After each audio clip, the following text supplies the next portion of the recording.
What happens when a prince who spent his entire life trying to avoid public scandal sits down on a show that practically lives on it? Tonight, we break down how a polite sit-down with Graham Norton crashed into a full-blown on-air meltdown as Prince Harry's patience snapped under the studio lights. Stay with this because it only gets more intense. It began friendly and ended in chaos. Before you decide, listen to every word that pushed Harry to the edge. This isn't a normal royal interview. It's a reckoning. The studio was charged that night. The iconic red sofa glowed under the spotlight. The audience whispered, waiting. Graham Norton was completely in his zone, sipping water, shuffling his cards, wearing that familiar, mischievous grin. Everything looked set for another smooth, entertaining show. When Prince Harry walked out, the applause was huge. He wore a perfectly fitted navy suit, crisp white shirt, no tie, his usual balance of relaxed and royal. He smiled, waved, gave that familiar boyish grin the world knew. He shook Graham's hand and sat at the far end of the sofa. "Your Royal Highness," Graham said warmly as the clapping died down, adjusting his cards. "We don't often get actual royalty on this sofa. How are you?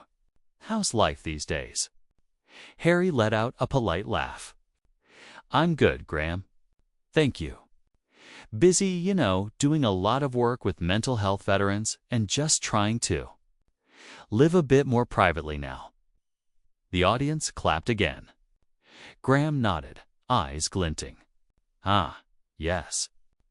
Privacy," he said. "We'll come back to that. I imagine privacy gets tricky when everyone on Earth knows your face. But first, let's talk about your current work. You've got a new documentary coming, right?" Harry nodded and talked about the importance of telling people's stories, veterans, people who don't get heard. He spoke calmly, clearly. The audience approved. For the first 5 minutes, everything was smooth. Graham joked. Harry joked back. Everyone laughed. Then Graham's tone shifted. So Graham began, still smiling.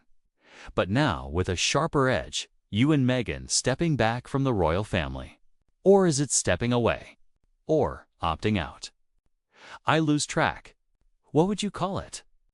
Harry's jaw tightened a touch, though his smile stayed in place. "We just wanted to focus on our family and our own work. That's it. Nothing dramatic." "Of course," Graham said lightly. "But you do realize it looks to everyone else like you just ran. One day you're a prince, and the next you're in California with a Netflix deal. Was that always the plan?" The audience laughed, but carefully, like they weren't sure if they should. Harry's expression hardened. "It's not running if you're getting out of something toxic," he shot back. "Toxic," Graham echoed, tapping his cards. "That word comes up a lot with you and Meghan. Toxic press. Toxic palace. Toxic traditions. Was there anything about royal life you actually liked?" Harry leaned back and folded his arms. His voice cooled.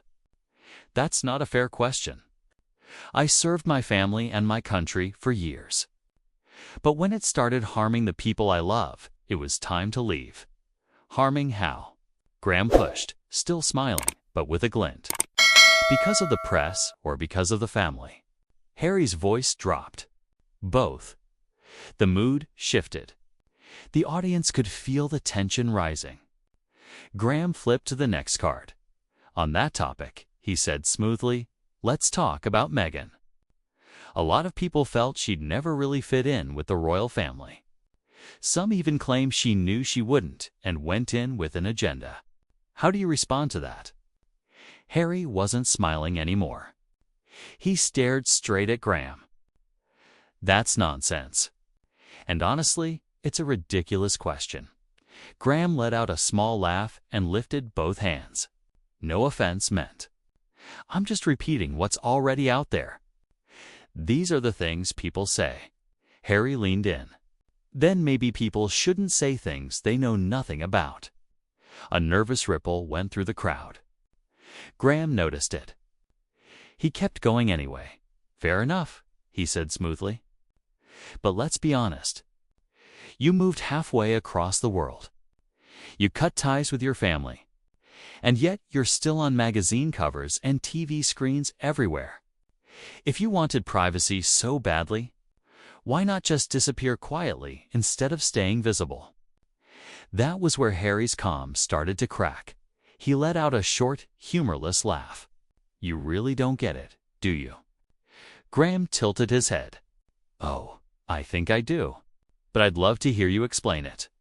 Harry's eyes flashed. It's not about disappearing. It's about controlling the story. Telling our side before people like you twist it into something ugly. Graham leaned back, fingers steepled. Huh, so we're the problem. Harry didn't answer. The tension was thick now. The audience was silent. The cameras kept rolling. The heat in the room felt like it was turning up, 1 degree at a time. And that was only the start. Nobody in the audience even shifted in their seat. The studio lights suddenly felt harsher. Harry sat stiffly on the red sofa, jaw clenched, knuckles white on the armrest. Graham, meanwhile, sat relaxed, calm, polished, like a man who'd sat in the middle of clashes like this many times before. He could feel exactly how volatile the moment was. And he kept pushing anyway. Well, Graham said after a pause, his smile almost polite, but his eyes still challenging. You've been very clear that you want control of your own story. Harry, but you must see how it looks a bit contradictory. You ask for privacy, and yet here you are on my show, in front of millions, promoting your book, your documentary, your podcasts. That's all extremely public, isn't it? Harry's lip twitched. There's a huge difference between telling your own story and letting tabloids invent it. Ah, Graham said, leaning forward slightly. But when you tell your story, you invite questions. The more you put out, the more people will dig. You can't honestly expect the entire world to accept only your version and never question it, can you? Harry's eyes narrowed. You mean your version? Graham let out a quiet laugh. I don't have a version, Your Highness. I only have questions. That was when a flush of anger touched Harry's face. And those questions are the same ones people like you have been repeating for years. You're not looking for answers. You're looking for a headline, the audience murmured. Graham held his fingers together and gave a tight smile. All right then. Let me ask this instead. You've said publicly that you felt the royal family didn't support you during Meghan's time in the UK. Tell us specifically what you expected. What help did you ask for that you didn't get? Harry let out a sharp breath through his nose. I expected them to protect her the way they've protected others, to treat her like family, and they didn't. They didn't, Harry snapped. Next question. Graham lifted an eyebrow and calmly moved to the next card. Very well. You've also said racism played a major part in your decision to leave the UK, but a lot of people think most of the criticism toward Meghan was about her behavior, not her background. Do you think it's completely fair to label all of it as racism? Harry's head jerked back like he'd been hit. Excuse me, he said, his tone icy. It's just a question, Graham replied evenly. Some people feel you've used accusations of racism to shut down fair criticism.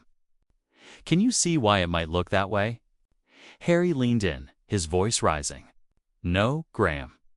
What I see is someone trying to excuse bigotry because it's being framed as an opinion. The audience gasped at how sharp his voice had become. Graham stayed steady. Of course. But isn't it also risky to assume that every negative comment is racist? Sometimes people just don't like you or don't like your choices. That isn't automatically prejudice, is it? Harry was glaring now. You're walking a very thin line, Graham. A very thin line. Graham's smile cooled. I'm walking the same line I walk with every guest, Harry. I ask what the public wants answered. If those questions upset you, Maybe that says more about the answers than about me." The air between them felt charged. The other guests on the sofa had practically disappeared into the background, clearly uncomfortable. Even the audience, loud at the start, had gone quiet, hanging on every word. "All right," Graham said after a long pause. "Let's move on. You've called the royal family an institution. Some people think that sounds a bit cold when you're talking about your own relatives. Do you think there's still love there, or is it just duty now?" Harry's nostrils flared.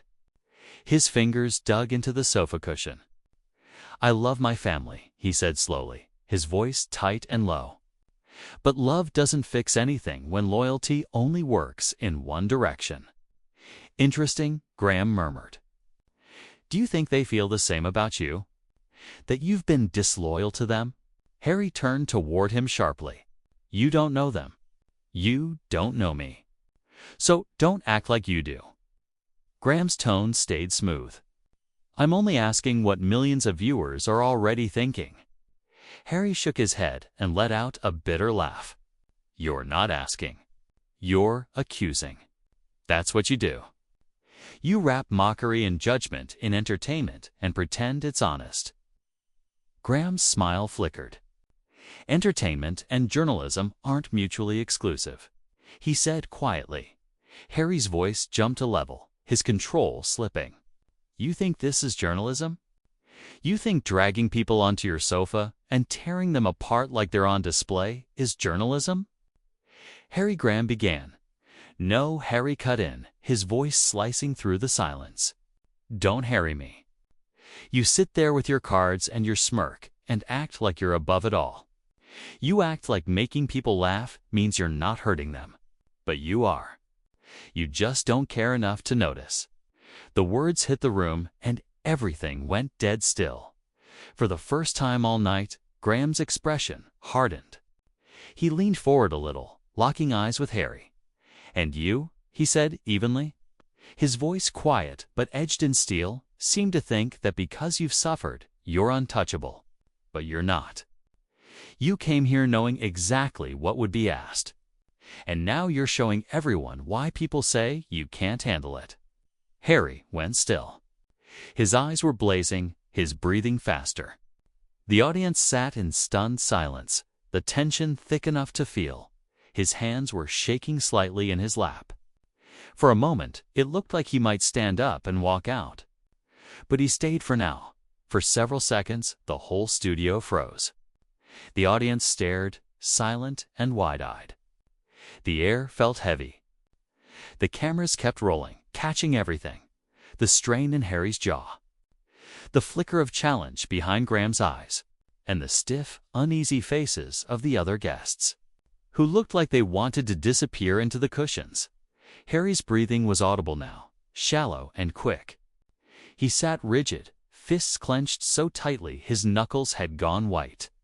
Graham, in contrast, leaned back with controlled calm, fingers steepled in front of him. ChatGPT said. The silence finally cracked when Graham said quietly, "You seem upset." The words were soft, but they cut. Harry's head snapped toward him, eyes blazing. "Upset? You think this is upset? You sit here, Graham, taking little shots at me, at my wife, at my family, and you think I don't notice? You think I don't see exactly what you're doing?" Graham's face didn't change. "And what is it I'm doing?" "You're turning me into a spectacle," Harry hissed. "That's what you do. That's what this show does. You bring people on, make them feel welcome, then you tear them down for sport and pretend it's harmless." Graham tilted his head slightly. His tone stayed even. "And you came anyway, knowing that. Why?" The question hit Harry like a punch. He blinked, struggling to steady himself, but the anger stayed. "I came because I thought maybe you'd be different," he spat. "Maybe you'd treat me like a person, not just a headline." Graham's smile tightened, but his eyes were cold. "I've treated you exactly like every other guest who sat here. No more, no less. You're the one acting like the rules shouldn't apply to you. Harry's fists clenched on his knees. Oh, don't give me that self-righteous rubbish, he snapped. You think you're better than the tabloids just because you do it with a smile. You're not. You're worse. At least they admit what they are. The audience reacted in a low ripple, a few gasps breaking through the silence. Graham's brow creased, his voice hardening. Worse. You're saying I'm worse than the papers that hounded your mother to her death? Is that what you're saying? Harry shot to his feet, face flushed with fury. Don't you dare bring my mother into this, he shouted, his voice echoing through the studio. Don't you dare. Even Graham leaned back slightly at the outburst. The other guests froze, eyes flicking between them. Harry, Graham said after a beat, voice steady but edged. You've brought up your mother for years when it supports your side of the story. But the moment someone else mentions her, suddenly it's off limits. That's a double standard, isn't it? Harry's chest rose and fell, hard as he glared down at him. You don't know what you're talking about, he said through his teeth. Then explain it. Graham pressed, still seated, still calm. Explain it to me. Explain it to them. You keep saying you want your truth heard, so say it. But don't stand there and accuse everyone of being malicious just because the questions are uncomfortable. Harry let out a bitter laugh and shook his head. You think this is about hard questions. You think this is journalism. This is a circus. You don't care about truth. You don't care about answers. You care how many people tune in to watch me squirm? Graham's mouth flattened, but he held eye contact. That's an interesting idea, he said quietly. But the only one making you squirm right now is you. That was the breaking point. Harry's voice climbed toward a shout, his accent sharper. You think this is a show, don't you? You think this is all fun? You think people's lives, my life, are just entertainment for you to poke and laugh at? Well, congratulations, Graham. You got what you wanted. He stepped closer to the desk, fury twisting his face. Let me tell you something. This isn't a game. You are playing with people's lives, and you don't even care. You call yourself a host, a journalist, whatever you think you are. But you're just another bully with a microphone and an audience. The studio was dead silent. No whispers. No laughter. Just the hum of the lights and Harry's uneven breathing. Graham's eyes narrowed. For the first time all night, his voice carried ice. If that's how you feel, Harry, then maybe you shouldn't have come. Nobody forced you into that seat. You chose to be here. You chose to talk. And now that you don't like the questions, I'm a bully. Harry leaned over the desk, voice dropping to a poisonous whisper that the mic still caught. You don't deserve that chair. You don't deserve to talk about people like me. You're a parasite. You invite people here just to humiliate them, to make them look small so you can feel big. The words hit and hung there. Graham didn't flinch, though his jaw tightened. He rose slowly to his feet, matching Harry's height. The two of them stared each other down, neither blinking. Maybe, Graham said at last, his voice low but controlled. You should ask yourself why you feel so small in the first place. That was the spark. Harry slammed his microphone onto the desk so hard the audience jolted in their seats. His voice rang out, furious and raw. That's it. I'm done.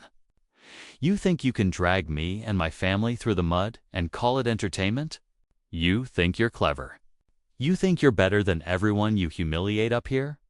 You're not. You're pathetic. This whole show is pathetic. He turned on the audience, sweeping an arm toward them. And you lot.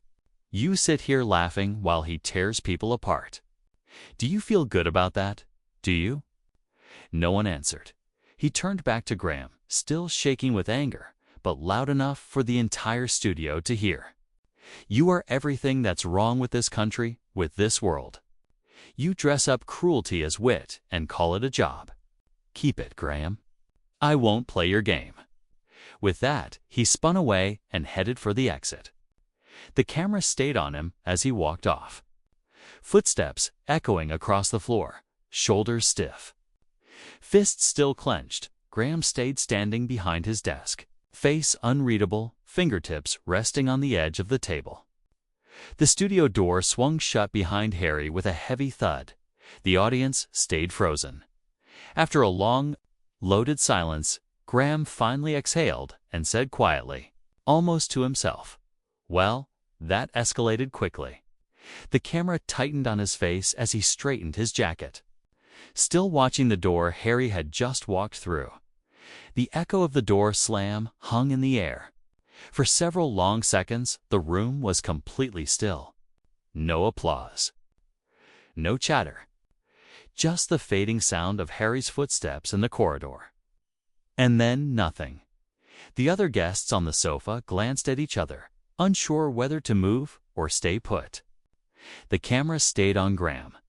He was still at his desk, hands braced on the wood, eyes fixed on the exit.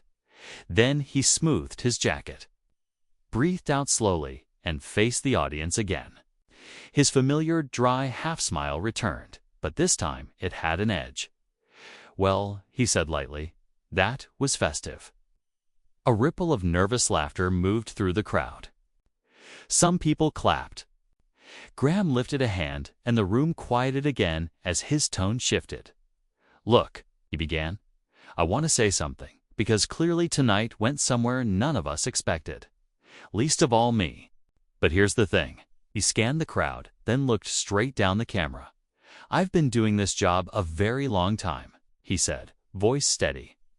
"In that time, I've had everyone on this sofa, rock stars, presidents, prime ministers, actors, authors, saints, and sinners. Some of them charming. Some of them difficult. All of them human." He tapped the desk once, and what we do here is ask questions. Sometimes they're easy. Sometimes they're not. But they're questions people deserve to hear answered. That's not bullying. That's not cruelty. That's conversation. And if a guest can't handle that, maybe they shouldn't sit in this chair. Scattered applause broke out. Graham gave a faint smile and lifted his hand again. "I have nothing but sympathy for Harry's struggles," he went on, his voice softening slightly, "for what he went through as a boy and what he still lives with." Then his tone sharpened again. "But sympathy doesn't exempt anyone from scrutiny, especially when they've chosen to stay in the spotlight. Make no mistake, that wasn't me attacking him. That was him attacking himself. What you just watched was not me being cruel. It was a man so determined to control the narrative that he couldn't tolerate being asked basic questions about it. And that says more about him than it does about me." The audience murmured, some clapping more confidently this time. Graham glanced down, then back up into the lens. And to Harry, "If you're watching this later, I wish you and your family nothing but peace. But if you come here to tell your story, don't expect me or anyone else to sit here and nod along and smile. That's not honesty. That's theater. And this show is not theater. This is a conversation." He gave a small shrug, then sat back down and picked up a cue card. "Well," he said, letting a hint of his usual wit creep back in, "that was Prince Harry, everyone, for about 15 minutes. The audience actually laughed this time. Real, relieved laughter, the tension finally starting to break. Coming up next, Graham continued, glancing toward the other guests on the sofa, who were visibly relieved to still be there. We'll be joined by someone who doesn't mind answering questions, or at least hasn't stormed off yet. The camera pulled back as Graham shuffled his cards, the hint of a private smirk flickering at the corner of his mouth. Then, just before the cut, he looked straight into the lens one last time. And for anyone at home who's upset by what you've just seen, he said, don't be. The truth has a habit of showing up whether you like it or not. And tonight, you saw it for yourself. He leaned back as the studio lights washed over him and the applause built around him again, and that was the night. Prince Harry stormed off the Graham Norton show, leaving behind a stunned audience and a host who refused to back down. If you liked this breakdown of one of the most intense talk show moments on television, hit like, drop a comment. Did Graham go too far, or was Harry out of line? And make sure you're subscribed so you don't miss the next one. The truth isn't always comfortable, but it's always worth hearing.